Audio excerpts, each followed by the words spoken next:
Hey guys, how you doing? Hey everyone. Doing good. About yourself?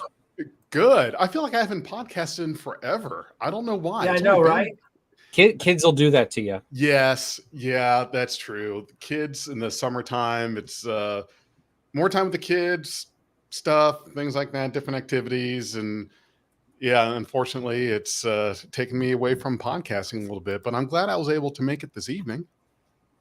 Well, Yeah, I mean, it's the no. most important thing is to, take family first is what I always say when it comes to podcasting, streaming, all this internet, YouTube stuff. Family's always Yep. first. Yeah. Absolutely. So, well, I there's a bunch of news. The big news is that Skydance has a tentative deal with Sherry Redstone and to acquire her shares of Paramount, which will put Skydance in charge of Paramount. I think, and listen, I've been an advocate of this deal since the beginning, and because I like Skydance. I think they've got a good handle on the future of movies and streaming and all of that. And I think David Ellison's a really smart guy, and obviously the progeny of Larry Ellison, the founder of Oracle. So I'm excited. I hopefully this is going to go through. In the meantime, Paramount is on major austerity. They're letting people go left and right. The president of CBS News, after 20 years, has decided to step down. Most likely that was a mutual thing where they said, look, we'll give you a big severance. We can't afford your pay or whatever. But they're cutting left and right. Thousands of people are going to lose their jobs. Their general counsel just left last week. So there's a bloodbath happening over there at CBS and Paramount, which was probably much needed. I mean, my animosity towards CBS and Paramount aside, more CBS than Paramount, to be honest.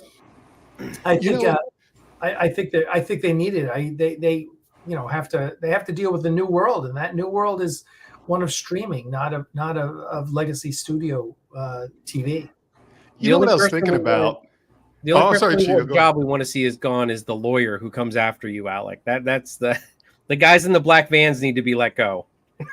Yeah. That's what I've been doing the last couple of weeks, dodging black vans. But you know what I was thinking the other day, because the news about the whole Paramount thing and acquisition comes up almost as often as a fourth Kelvin timeline Star Trek movie. Mm-hmm. And I was just thinking to myself, I really wish that somehow the planets would align and Alec would buy Paramount. Because if that were to happen, I was picturing if there's a fault line that goes through the center of the planet, it would just split. And that would just be awesome, because then problem solved right there. It would just have that go away. Now, Alec, if you're secretly a billionaire and you're going to buy Paramount, you're looking at a couple of executives for your office already right here. So the new podcast division of Paramount Peters. Paramount Peters, yes. We will have a podcast division, a fan film division. Oh yeah, it'll be great. I'm going to put Vance Major in charge of the fan film division. There we go. And quick question. So what are I have not heard any details of this deal. I heard that it was happening, but I have not heard any details. Like, do we know how much? Is it even happening? They didn't release the new number. If I may have misread that, but it seemed to me like they were talking numbers. What they did say was they've reached an agreement and there's a 45-day shopping period. So other prospective buyers are able to submit bids during this period, or Paramount may be asking them to submit bids, to kind of do their due diligence and make sure that they're getting the best deal for Paramount shareholders. Now, I don't think that anyone else is going to have a significant bid because Paramount is a company who the second rating agency, Moody's, just downgraded them to junk bond status. They're $15 billion in debt. on a $7 or $9 billion market cap, so way underwater. And so Moody's was the second rating agency to downgrade them, and that's not good. And because of that, it's a tough sell, because someone has got to assume all that debt, and at the same time, what do you pay? You're paying for the market cap, which is $7 to $9. I forget what it is at this point. And although I can look it up because it's right on my phone. So it's a tough deal. Sony had said they were interested, then backed off. Mm-hmm. Supposedly Byron Allen was interested, but that kind of went nowhere. He had to go out and get financing. So I think the Ellison deal, the Skydance deal, is going to go through. I just don't. I don't think anyone else is going to have a real put together a real offer for that. And go ahead. Being said, it'll be new management and new. But the important thing is they will keep this. They will keep Paramount Studios. Sony was most likely going to sell Paramount Studios, the actual studio lot, and then it would have been literally torn down and turned into whatever, like shopping centers or whatever it was. A mall. There's huge shame. That would have been a shame because Paramount is a wonderful lot. So Ellison will keep that, which I think is is great. Now there are some people bitching about the fact that means that Alex Kurtzman stays in power at Star Trek. Who knows? Possibly, But why does that mean that? Just because of the connections that Skydance had with Bad Robot and okay, all of that. Obviously Ellison's worked very closely with J.J. Abrams on projects, Mission Impossible, and I believe Mission Impossible, and obviously Star Trek. Listen, I've kind of, this may sound crass and crude and disappointing, but I really don't care the direction Star Trek goes in the future, because I think what we've seen with the Kurtzman era is we've seen tremendous miss in Discovery, 2 blah seasons of Picard, but we've also seen some really great shows, right? So we've seen Lower Decks, we've seen Prodigy, we've seen season 3 of Picard, right? We've seen Strange New Worlds. So I don't see the Kurtzman era, the Kurtzman era is that bad. We talk about this all the time on my channel, where it's like, everybody just is like fire Kurtzman, blah blah blah, and it's like, right. I try to seriously not justify it with people, but I rationale with people. And I Jefferson, I think you've been there for some of these discussions when we get our chat going, fire Kurtzman, Kurtzman's the worst. And it's like, why though? Like, I get it. Discovery season 1 and 2, bad. Picard season 1 and 2. They're blah. But everything past that has been good. I wouldn't, there's not much that I'd rank as excellent, but everything's been good to great in my opinion since and Kurtzman has learned his lesson and listened to the fans. And so they saw Discovery 1 and season 1 and 2 and Picard season 1 were not hitting right. It does take a while to steer the ship right. This is not something that just turns on a dime. It takes a while to get this stuff to kind of turn. So I love where Star Trek is going, because I think that it's grown so much since the very beginning of the Kurtzman era. What I look for more is that if the potential is there. Now, I've never been a hater of Alex Kurtzman. I don't think there's anything wrong with him. I think Kurtzman is fine. I couldn't say that I would lay the responsibility of the entire franchise on him. I know that we like to have one person we can point out, like if Twitter doesn't behave right, that Elon Musk, he's messing up X or Twitter, whatever the hell you want to call it. We like to have a scapegoat, one person to point at. If we have a bad season of Discovery, that's Alex Kurtzman's fault. If we have, if Lower Decks is no good, that's Kurtzman's fault. If Picard is slipping, that's Kurtzman's fault.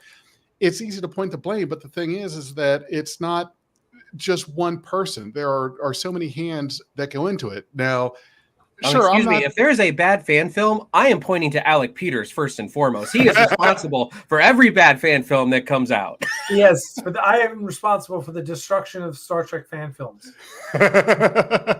Despite the fact there have been more fan films since I got sued than in all the years prior. Right. Mostly thanks to Vance Major. Let's just be clear. But no, I've heard it. I think that you've got to look at the potential of the whole thing, honestly. Mm-hmm. Yeah, I've said it before. I said with Alex Kurtzman, because I'm not an Alex Kurtzman hater. I mean, I have no reason to be. What I said was, listen, pretty much every Star Trek show's first 2 seasons sucked, except for the original, of course. First 2 seasons of Next Generation were bad 80s sci-fi. Deep Space Nine, not bad, just took a while to get its footing. Right. Voyager took a while to kick the Kazons out of the galaxy. Enterprise same way. So we're kind of in that pattern where it takes a while for a show to get its footing. And so I gave Kurtzman 2 seasons of Discovery, and my attitude was like, first, then he came forward with Picard, which wasn't bad. I didn't feel it was great, but I didn't feel it was bad. But as I think you pointed out, I think he can, for whatever reason, and it can be simply hiring great people, right? Mm-hmm. Like he's responsible for putting the right people in the right places. That's right. That is the number one job of a CEO. Mm-hmm. Anyone in charge, their number one job is getting the right people. So, because no one does it by themselves.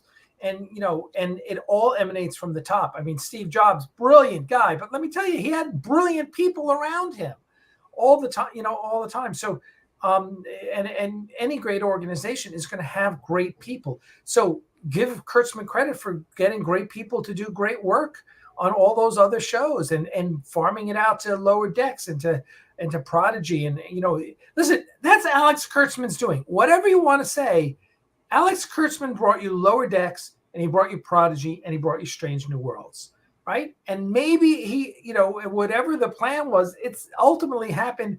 It's not like gas prices and the president has nothing to do with gas prices. Star Trek is, we've gotten good Star Trek because Kurtzman was in charge. He made some good decisions. Whether you may not like him. I'm sick and tired of spending the last 4 years hearing how Alex Kurtzman was getting fired by CBS. Right. And and season 2 of Prodigy was pretty good.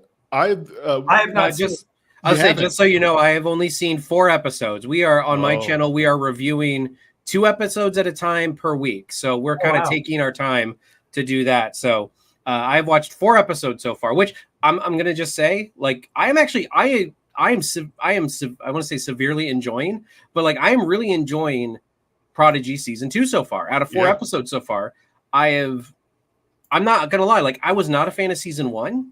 There were a couple good episodes, but not much good for me. And as I said, I'm not gonna say it was a bad show. I'm not gonna say that it's not Star Trek, like some people are saying. It's not for me. Like Lower Decks is not for Jefferson, right.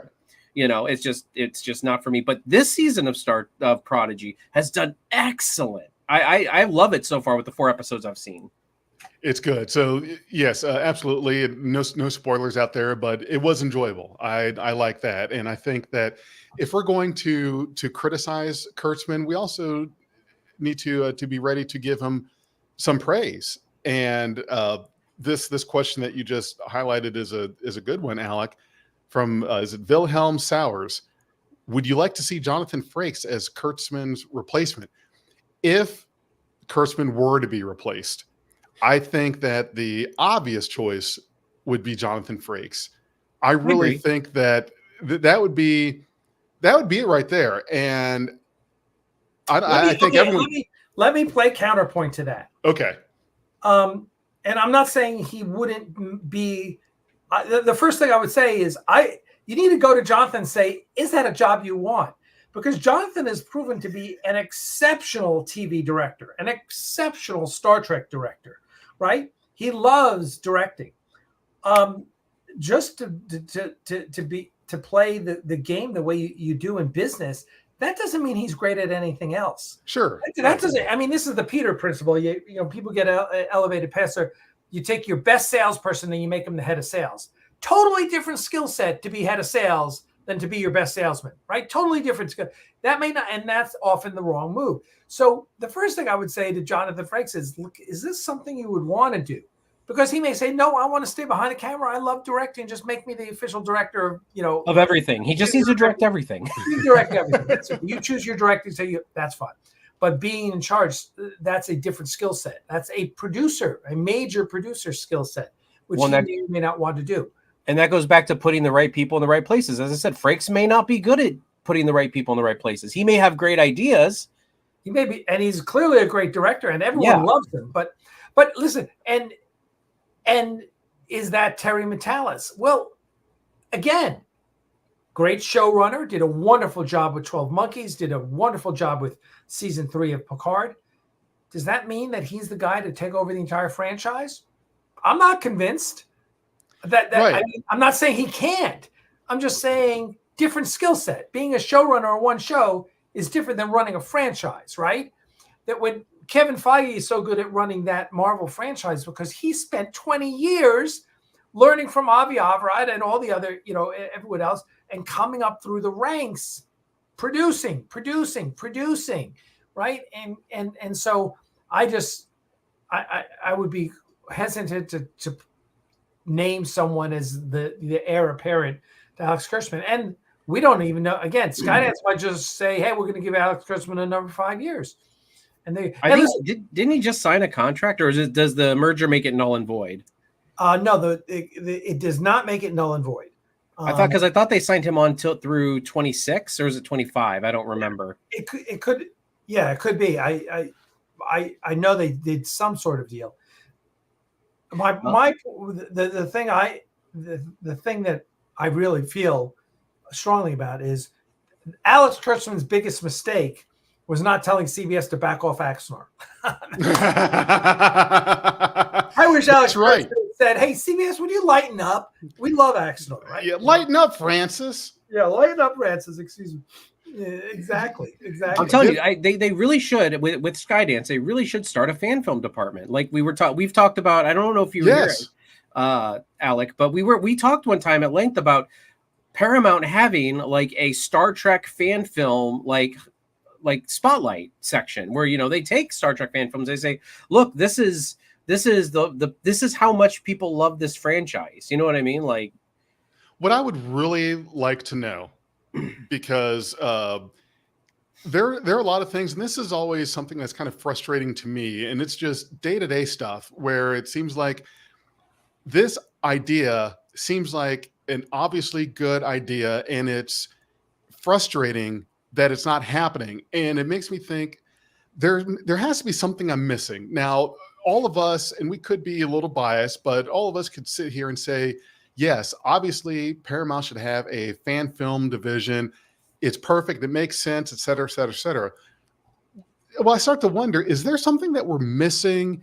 Is there some unknown reason as to why that's completely not feasible or not doable, not marketable? It seems like a great idea to us. Yes, it seems like a no-brainer. But why aren't they doing that? Why is that not a thing? I'll tell you. Before Axanar got sued, before we were even on the radar, I had started with Star Trek New Voyages in 2010. And back then I was the guy constantly trying to get them to come up with fan film guidelines because everyone said they wanted them. I mean, James Cawley said they wanted them. Everyone wanted fan film guidelines because they wanted to know where the line was, right? Yeah. And we basically said, okay, well, look, just don't make money. Don't sell stuff that says Star Trek on it, right? Don't, and that was cool. I remember Cawley got a cease and desist once for selling T-shirts that said Star Trek on them. Okay, we all got that. Mm-hmm. But John Van Sitters, who's the Star Trek brand manager, kind of said to me one time, we're wasting every hour we spend on fan films is a waste of our time. It's a waste because our time's so valuable. We should be spending it on something else. Which I don't necessarily disagree with that his statement, because they are so understaffed, especially in licensing and everything. However, it would be very easy to do. Now, the other thing was Bill Burke, the head of CBS Consumer Products, who I was having discussions with after Liz Kolodner, the head of CBS licensing, put me onto him, and we had this discussion, and he came back to say, and may rest in peace, he's passed, but he came back and said to me, I've run it up the flagpole, and literally everyone said that it would take the CEO of Paramount and the CEO of CBS sitting in a room together talking nothing about fan films to make it happen, make guidelines happen. Well, obviously that was bullshit, because they came out with guidelines really easily when they wanted to. It was it was a lack of will. It wasn't a lack of ability. So they've always taken, CBS and Paramount have always taken this, it's a waste of our time. We don't want to deal with fan films, whatever. Now look at Lucasfilm. Lucasfilm elevates fan films. Lucasfilm goes to bat for fan films. Lucasfilm talks to the fan films. And when I know one guy who was making a fan film said he talked to them and they said, just do us a favor and don't do this, whatever it was at the time. And you look at the thriving Star Wars fan film community, and some really great stuff is coming out of that community. And so it's all a matter of will. What does the company want to do? And CBS and Paramount have had a very disdainful, very disrespectful view of the fans in the past, and they continue to do so, which I hope changes, which I believe will change under Skydance. And but the other thing, let's just be clear. Elevating fan films is a little difficult because, one, you don't want, obviously what happened when Axanar got sued, we got sued because we were too good. We got sued because CBS felt there was brand confusion, right? The potential for brand confusion. CBS didn't want people thinking, oh, that's CBS Star Trek, right? Now, the solution should have been bring us in-house, put us on their website, make it very clear that this was a fan film and fans were doing this, but they didn't have the foresight to do that. So there is a potential. However, as much as I love Vance Major, and I'm guaranteeing you that most Star Trek fans don't want to watch Vance Major's films. They want to watch Star Trek, but they don't want to spend the time watching 150 episodes of a guy who's shooting his stuff on his iPhone. It's just, that's not what people are watching, right?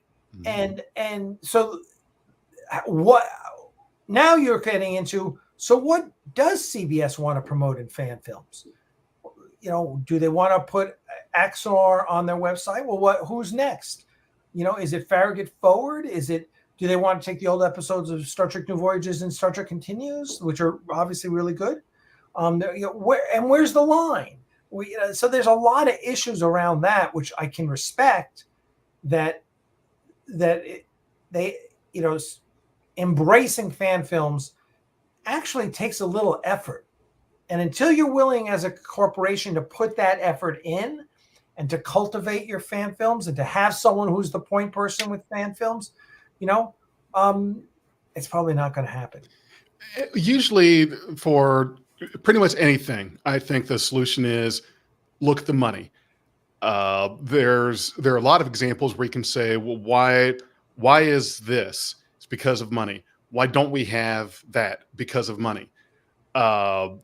So one of the things to look at is, okay, there has to be some money related issue behind Paramount and CBS being completely hands off in regards to fan films.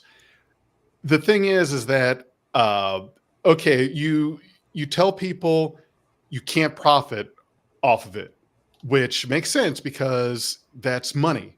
We don't want you to make money because we're the ones that want to make the money. So but the thing that doesn't make sense is, all right, but we are willing to spend an endless amount of money to make sure that you're not spending money. And to make sure you're not spending money, we're going to keep spending money to make sure that you don't. That doesn't add up to me, honestly. However, we know that the answer somewhere in all of this is money. So we don't want a fan film division because we don't want to lose money to anyone being too good. Well, if they're not raising money, why are you spending it if they're not raising it? Now, sure, you could cite Kickstarters or GoFundMe's or Patreons or whatever.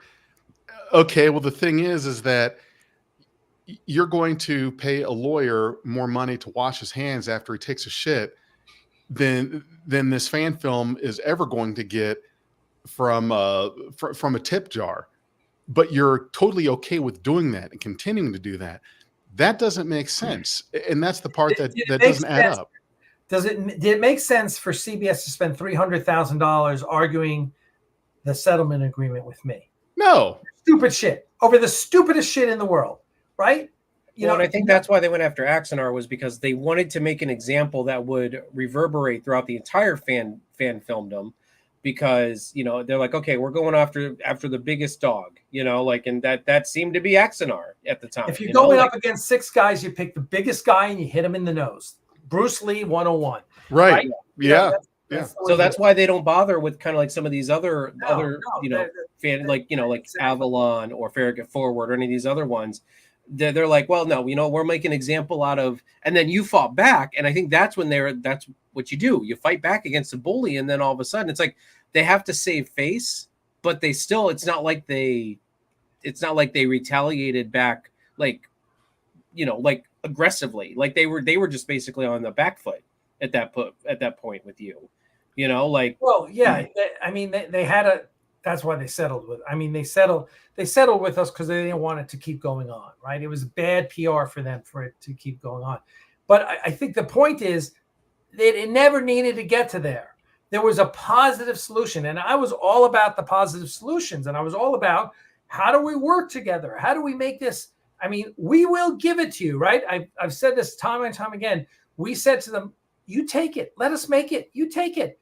Do whatever you want. Just let us make the Blu-ray and give it out to our donors, and then go make money with it. We don't care. We just want to make it.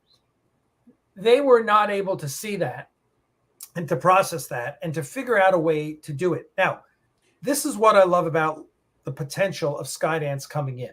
Skydance is way closer to a Silicon Valley tech company, entrepreneurial, cutting edge, than it is to an old school studio, whether that be CBS or Paramount.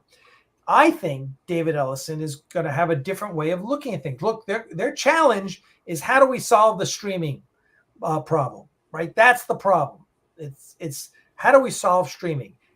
I trust David Ellison to solve that problem way more than I trust a bunch of old farts at Paramount, the three guys who are running Paramount right now, or whoever at CBS. I trust a person who's built Skydance and has a different view of what the Hollywood system is about. You need a paradigm shift here. That's what you need. Sorry to use the Silicon Valley techno babble, but that's what you need. And who are you going to get that from? You're going to get it from a Silicon Valley startup. You're not going to get it from. Listen, I've used the example before. When the first electric toothbrush that was really successful, the spin brush, was like 25 years ago, and it was an electric toothbrush, and it cost you like $10, and the head spinned, and it was before Sonicare and Orbi and all those guys developed them, and it was so revolutionary. But it was because a couple engineers figured out a way to miniaturize gears, and they made this toothbrush, and it was wildly successful. We were all buying it for $10 back 25 years ago, right? I think it was Procter & Gamble or GE, one of those guys bought them. The company, they either owned Crest or Colgate, I forgot which one it was, and they bought them. And when they bought them, they said to them, we're not touching you guys. You guys go do your thing. We're just going to market the shit out of it. but we don't want to touch you because if we bring you guys in house, and we're going to ruin your culture and we're going to ruin your company.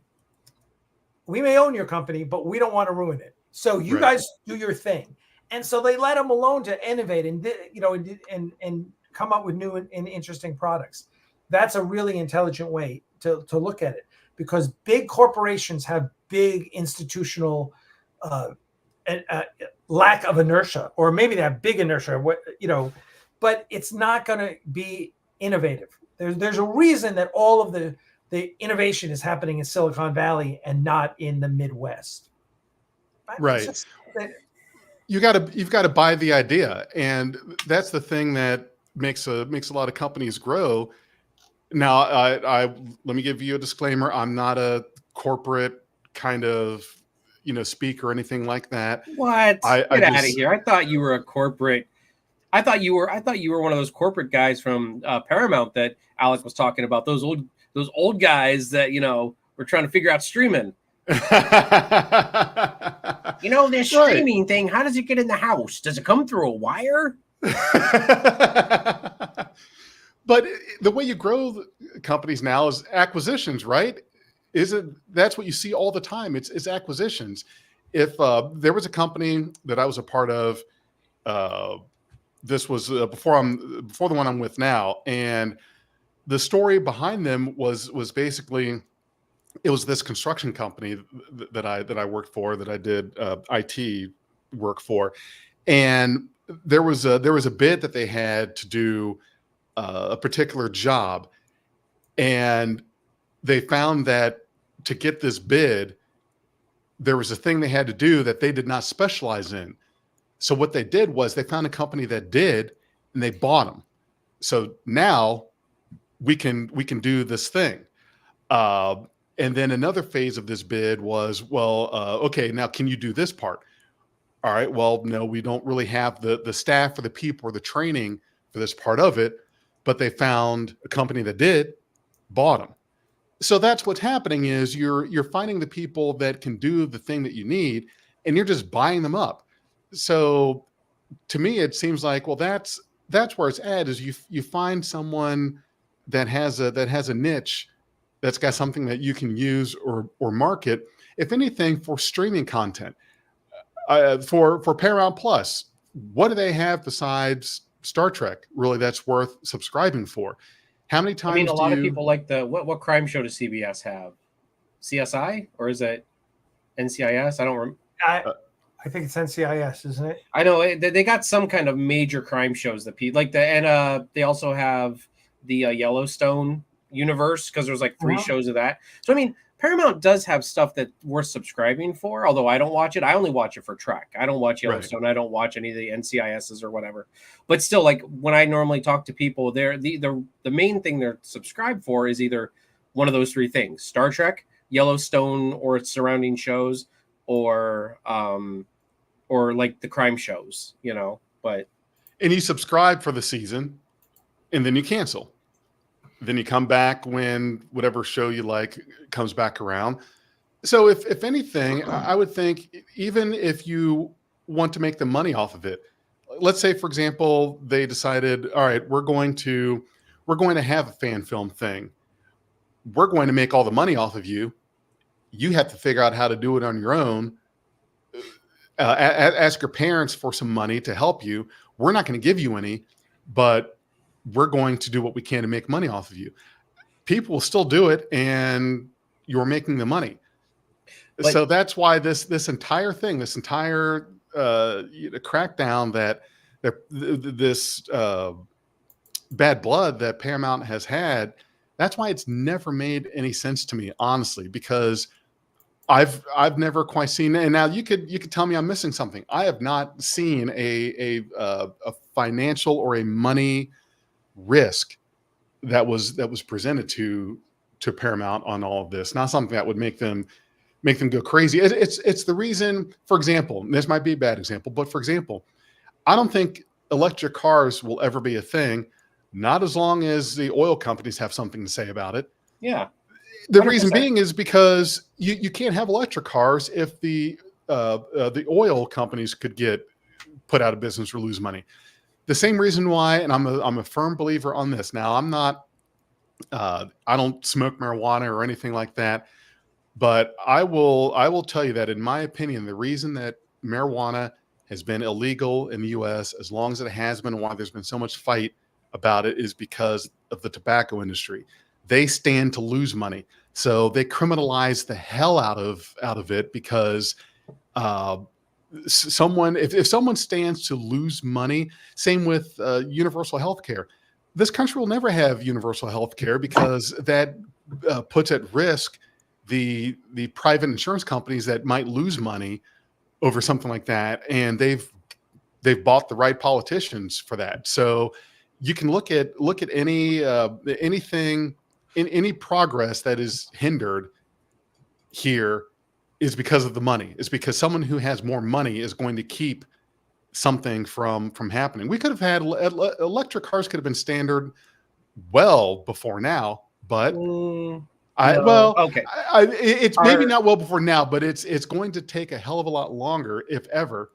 No, the oil companies have something. The problem with electric cars right now is our infrastructure cannot support them. And I'm not saying you're wrong. Like you are 100% correct with the oil companies basically holding their thumb over that, like the leak that is the electric cars, like that little hole. Like that's how big they are. They are holding their thumb over that electric car hole. One day when they run out of oil, it's then going to explode. The problem is right now is that we are not investing enough money in the electric infrastructure. Because if we went, let's just say tomorrow, we just went to electric vehicles, our infrastructure would collapse. Our electric infrastructure would collapse because we cannot support that many vehicles going into. Now we could be doing things to prepare for that, of course. But again, the oil companies, as you said, are putting their thumb over that and saying, no, we don't need to talk about that right now. There's nothing going on right now over here. Right. The other thing about what you were saying about marijuana is, I do agree with you, is that tobacco has a lot to lose. Also, the prison systems, the private paid prison systems, for-profit prisons also have, it's an easy way to put minorities away. Yeah. So, I mean, that's, and as again, you're not wrong. Like tobacco does have a lot, but there's also another layer to that where it's like, for-profit prison system, but universal health care. Again, there's all these lobbyists from these privatized insurance companies. I work in healthcare. Like I see it. Like I can, like you say, follow the money. I see exactly where it is, and these privatized insurance companies don't want to go to universal health care because they want to keep that Medicare money coming to them. And plus they want people to be buying their insurance privately. But right now they are making a killing siphoning off of Medicare and Medicaid right now, all like United Healthcare, all of these places. So it's like, I see it where I work. I've done many things, you just see it, like where they're trying to siphon all this money out of our government, so. And that's what takes me back to the to the confusion that I have about fan films and the relationship with Paramount is I cannot figure out how Paramount can lose money.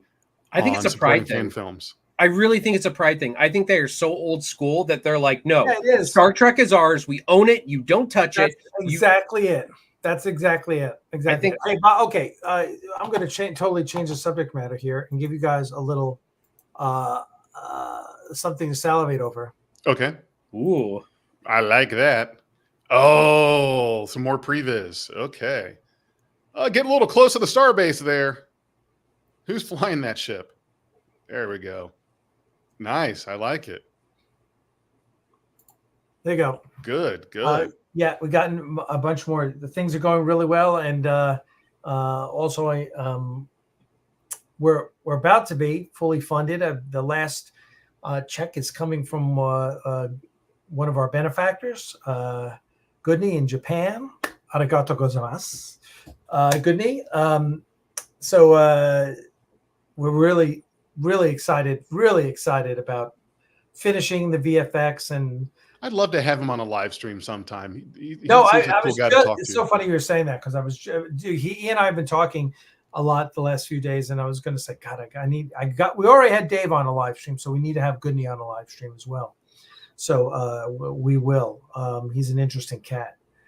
Yeah, I definitely want to be on for something like that. Yeah, he Yeah, seems like he'd be a lot of fun to talk to. How far along are the VFX? Like if you had to give a percentages, we're halfway there. We're 60% of the way there. Oh, I know we're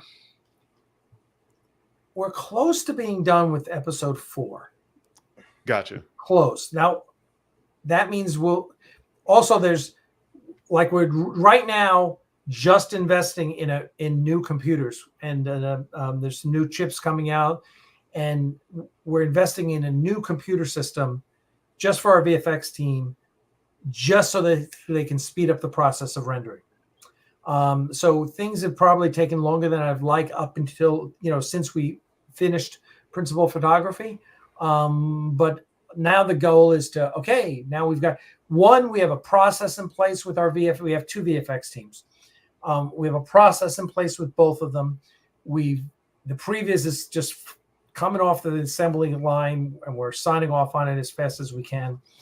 We're already gotten the first finished shots. And now I think we're really going to, I think the next couple of months are going to be really, really productive. Obviously episode 5 is a lot more intense than episode 4 as far as VFX, because episode 5 has all the Battle of Axanar, a lot of ships, right? Mm-hmm. But there's some. I love me some pew-pews. Yeah. There's just some great stuff. Let me see if I.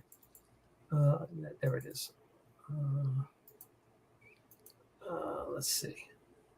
And make the investment in the technology. That's the important part. If there's anywhere where you don't want to skimp, it's on the technology, because it's the computers and your hardware that's going to make these things possible. I think that it's easy to forget that can be where your bottleneck is. You can spend all the money on cameras, microphones, sets, et cetera. But then you start skimping on the computers, and that's where it's going to hurt you. There you go. Another nice shot there. Yeah. So and there's previews that we're getting, and I'm like, our VFX team is sending us shots we didn't even ask for.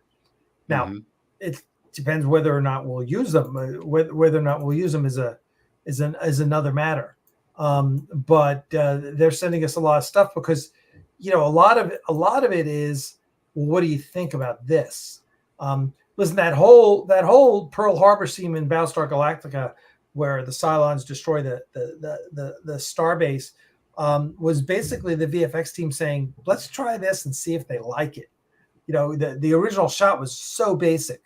Doug Drexler told me about that. And and how the VFX crew went wild because they loved it so much. So, and then here I'm going to give you another little tip. I can't even. It's almost like I can't tell you about this, but here you go. What's the story here? Huh? Yeah. So, okay. Yes. So there's a story here. I like this. It's not Axanar, but it's a really cool story. There's another ship that goes with this. And the ironic thing is that is not. That was sent to me, and I don't even remember where it was sent to me. But that was sent to me, and one of our team said, "I'm thinking of this, doing an Axanar piece, and it's about finding a USS Ares in the TNG timeline, finding an Ares class." And I'm like, "Oh, that's interesting." And I just found that photo, and I just sent it to him. I said, "Something like this," because obviously, great minds think alike. I didn't do that; someone else did. So, but it's fun when you get other fan film people who want to play in your universe. And I think we're hoping that the change in ownership at Paramount drives more fan films, right? More Axanar fan films. So I have a quick question. So if Skydance Paramount goes through, I don't know how long it's going to take. They say it can take 1 to 2 years for the merger to be complete. Does this change anything for the current Axanar project? It doesn't, other than it reduces the friction we have. So we don't have to deal with some Black vans. Yeah. or some or some some putts thinking, hey, let me screw with Alec. The goal obviously is to have an enlightened monarchy over at Skydance that says, hey guys, that really wasn't the right way to treat fans. We're going to treat the fans a little differently. Now, I have there's no delusions here that Skydance is going to pick up the phone and say, Alec, come work for us. That ain't happening. But what would be nice is to get an email and say, hey, let's just talk about how we can reduce the friction between fan films and Paramount. All for that. Yes, that's what we're here for. Ultimately we're here to promote Star Trek. Whether or not the unenlightened individuals at CBS and Paramount and Lobes decided, to do whatever they wanted to do. There's a path forward because we just want to make Star Trek. We just want to promote Star Trek. I mean, anyone, I have yet to find the person who knows about the lawsuit, who says to me, well, seriously, a smart person, not some. I was about to say, I think there's a whole Facebook group not some intoxicated, but a person who's either in the industry, let's say in the film industry. I've yet to meet the person that says, oh, well, I don't blame him for doing that. You were too good. No one says that. They all say, how fucking stupid were they? They should have picked up the phone and worked a deal out with you. And I'm like, yeah, we offered to give it to them. And no one, it's almost like people don't believe me when I say that. But, back when we lived in LA and I used to go to these Hollywood parties, one of our friends is a famous photographer and he invited us to all these parties. I can't tell you that the people that I met, Cliff Simon from Stargate, he was like in love with what we were doing. Colin Cunningham, who who also was in Stargate, Colonel Davis, Major Davis, who actually was in Origins, the Star Trek New Voyages fan film. He played Pike. He was like, those guys are idiots. They should have hired you. I mean, that's the reaction we get. There's no one will look at the reviews on Prelude. Everyone thinks it's like the best Star Trek in 20 years. And it's not the best Star Trek in 20 years, but we appreciate that people are enthusiastic about it, right? But the point is, we're Star Trek fans. We love Star Trek. How stupid do you have to be not to go, well, that guy's a big fan. Let's leverage him into making our product more valuable. Let's turn him into, he's got 100,000 subscribers on his YouTube channel. That's called an influencer, right? Right. Right. It's like, how smart do you have to be to go, that's a good person that could be an asset to our franchise. And right. Instead of trying to cultivate talent, it's more about how can we quiet people and beat them into submission. Well, and that's why I go back to, I think it's more of a pride thing, because it makes no sense. Like in this day and age, we're trying to cultivate relationships with fans and everything. Like the fans are more involved in these franchises than ever before, and they should be listening. And CBS and Paramount, mostly CBS, are just like, they have that arrogance to them. You can just see it where they're just no, this is ours. This is our baby. We didn't come up with this. So that's why, like, well, we need to spend thousands and thousands and hundreds of thousands of dollars to quiet this down, when they could have been putting that into a new Star Trek show. You know what I mean? Like, right. It's ours, and you can't touch it. Exactly. And we're going to send a message and make an example. It's kind of like, I don't know why you guys kept reminding me of this. There was one of many arguments or disagreements or fights I had with my ex-wife. And I think I was wrong, but I didn't want her to know that. and I wasn't going to. I was so committed that it was like I was going to just play this out because the risk of being wrong was just too great. And I But that's I the was thing, though. It not doesn't going make to give sense. that win. No, but that's the thing, though. It's that like the risk of being wrong in this instance. Well, it got to the point where it was so bad because they kept on pushing back at fan films. So yeah, there came a point where, but if in the beginning where they went to Alec and they said no, we need to cease and desist, and then they sat down and talked with Alec, and then they're like, oh, okay, well then let's negotiate that. Like it so yeah. So I guess the again the stubbornness of them not wanting to actually sit down at the table and be like, all right, let's work something out with this. Yeah, because listen, as I've said before, someone said to me, a year or two ago, someone said to me, Alec, in 50 years, no one's going to know that Prelude to Axanar wasn't real Star Trek. And I was like, True.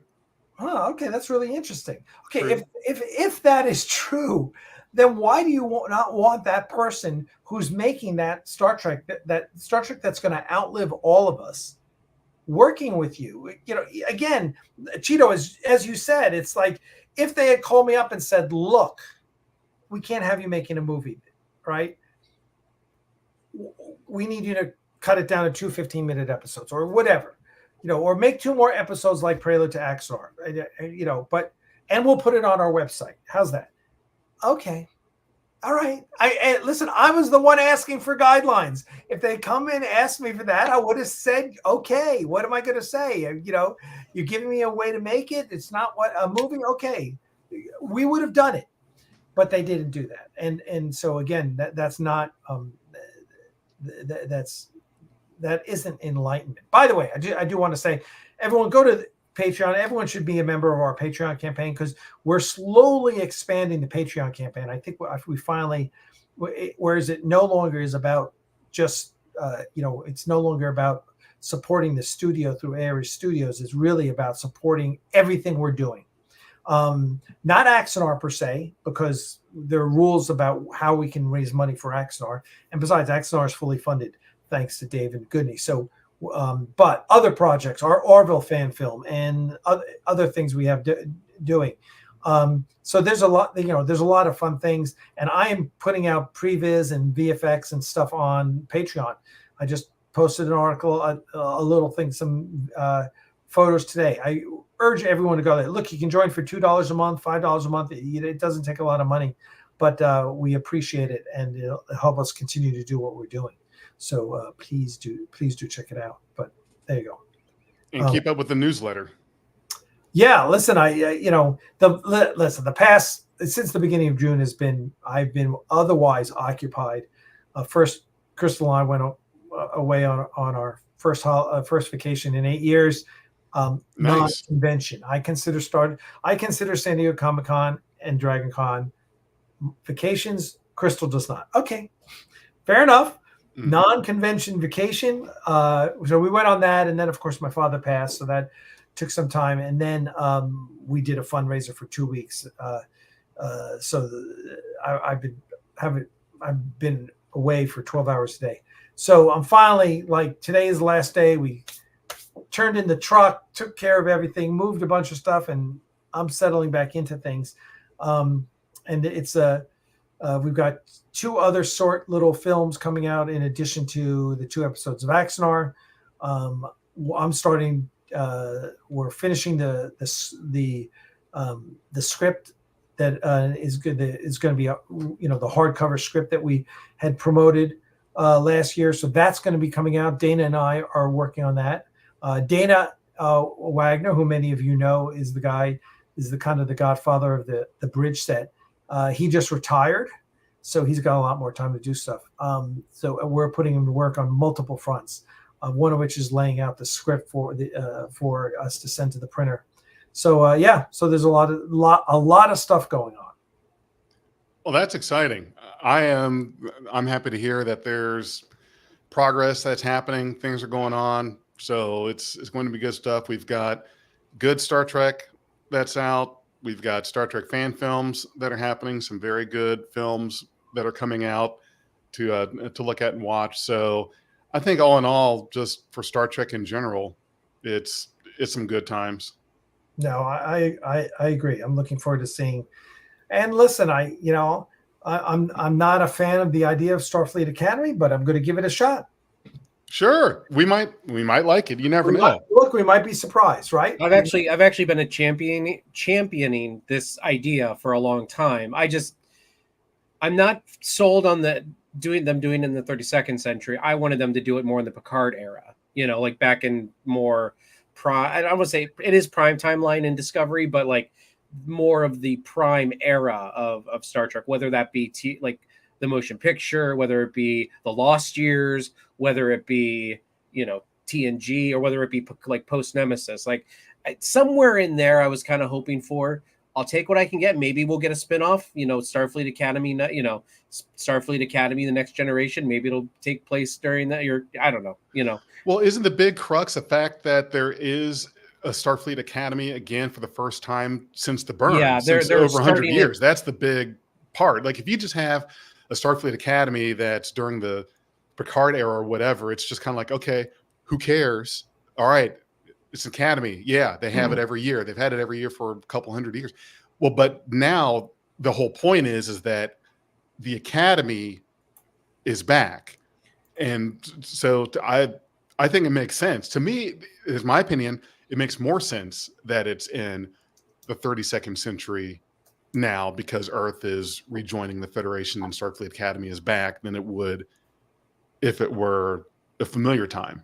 I think it should take place in the Lost era, somewhere just before like TNG era, like a couple years before the TNG era takes over. So you kind of see them go from the monster maroons up into like the new, but then you have all the canon nuts. I know, but the Lost era is just so open. Like really, you've got like 4 major events you have to account for, and you don't even.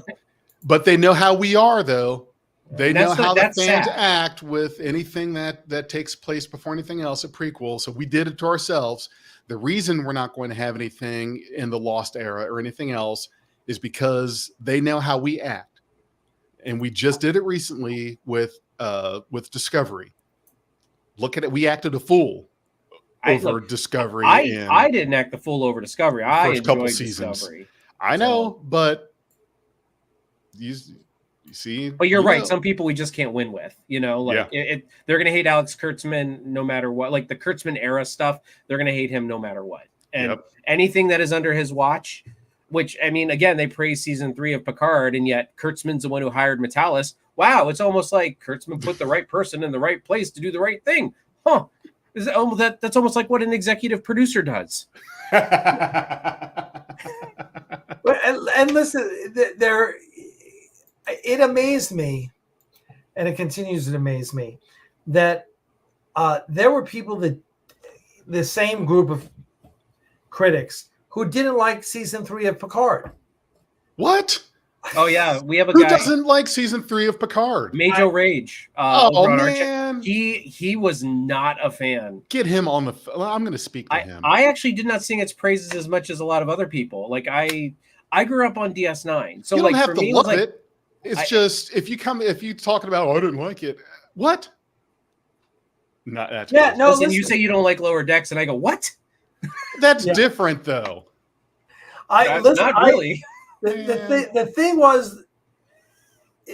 was, guys who were constant critics of Kurtzman, it's like there's nothing that Kurtzman can do that they like. Right. And it's like, okay, you've invalidated your opinion in my book because you're not willing to objectively look at the fact. It's all this anti-Kurtzman rage, and or just like the Kathy Kennedy rage. It's like, Star Wars is dead, everything's crap. I'm like, really? Because Mandalorian's pretty good. Because Andor is excellent. Good, because Rogue One is my favorite Star Wars movie. It's like, yes, the 3 sequels sucked. We can agree to that. But the TV is not bad now. Now everyone's jumping down the throats of Acolyte. I'm like, I don't know. Wasn't Kathleen Kennedy involved in the good stuff and the bad stuff, or does she step back when something good happens and then comes back from vacation and suddenly we have a bad thing again? Filoni in charge, right? Right.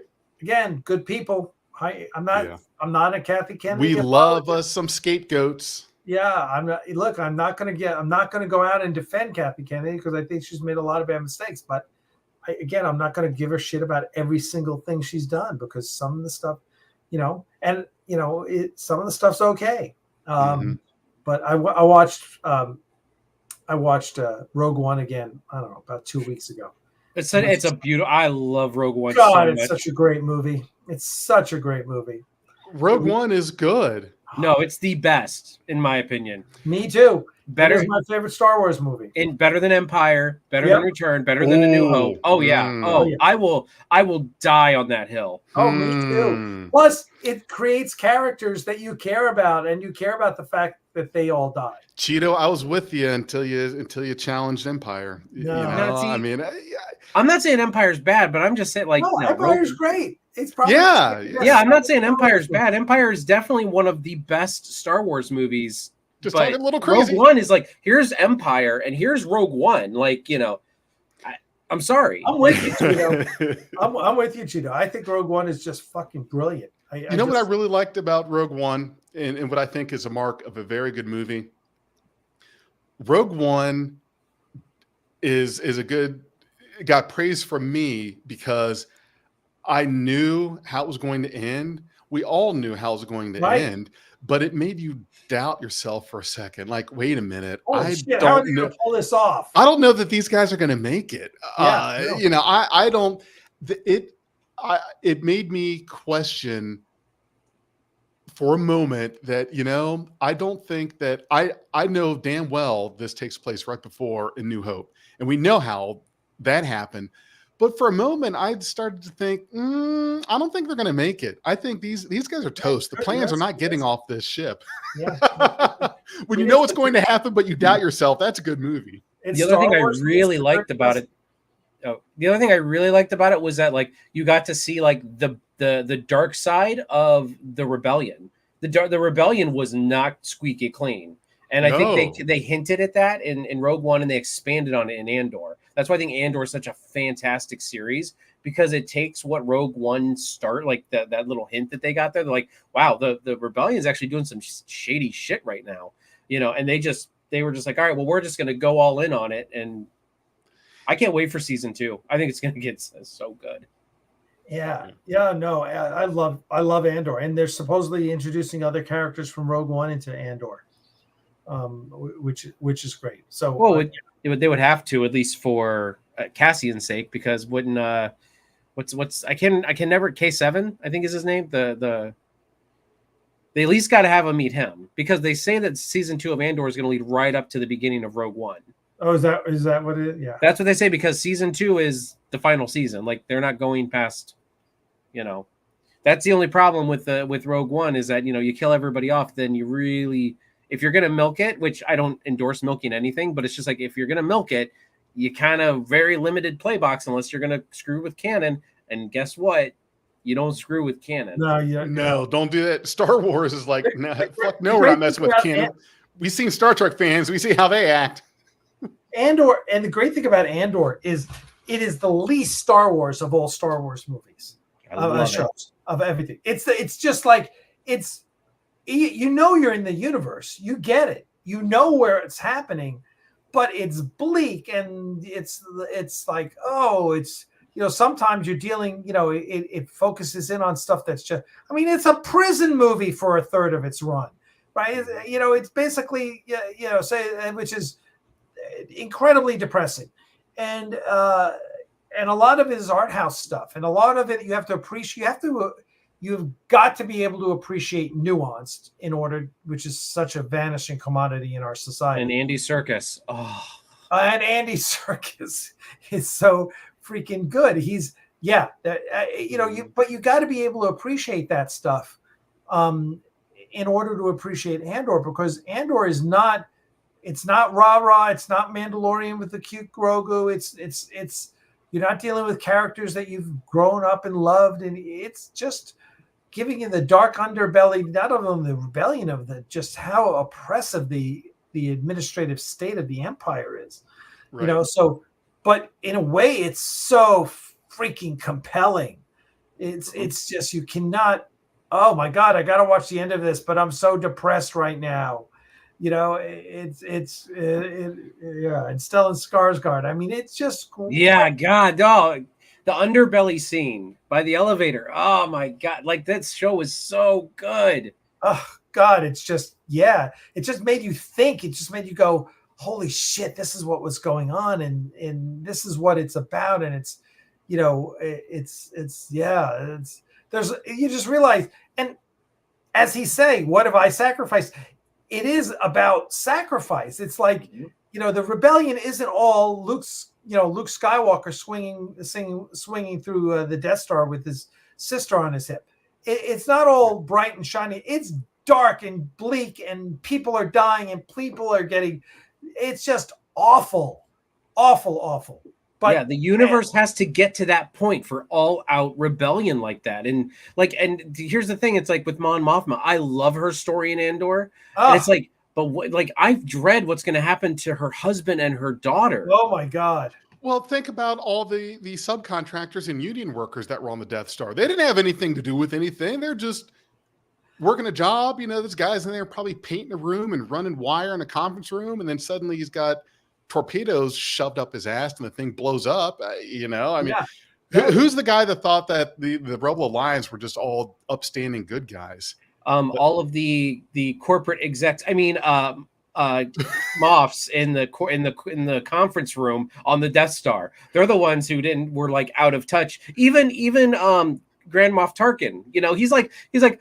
Leave in our moments of triumph, and he's like they're like, hey, there's a real threat here. We've analyzed their plan of attack, and we may die. And Grand Moff Tarkin's like, they cannot do this, even though they're like outside their doors, their windows firing. I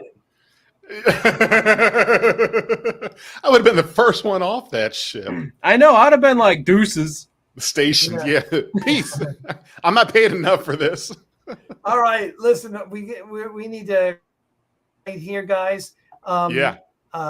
We appreciate it. Thanks for coming out. Thanks for joining us in our conversation. We will be doing it again more often. So stay tuned. Make sure that you're a let me give you a different banner. Make sure you sign up for the Axanar Newsletter down there. Go to axanar.com/newsletter. Sign up for the Axanar. That's the best way to get all the info. Thank you, Cheeto. Thank you, Big J. It's appreciate it. We will see all of you guys in the near future with more news on what's happening. Cheers. Live long and prosper. Now